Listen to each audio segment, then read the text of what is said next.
अपनियां असरतां भुल के ते फड़ लईए वालदैन दा बन के गुलाम दामन।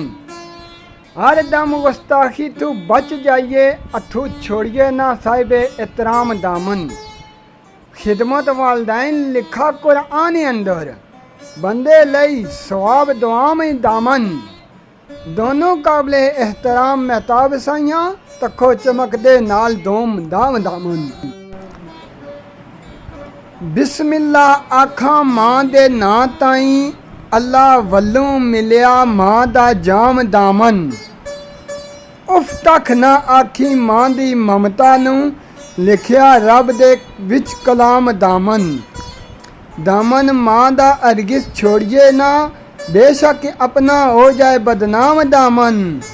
अल्लाह रसूल तद राजी महताब हुसन रखिए मां दा रोशन गुलफाम दामन।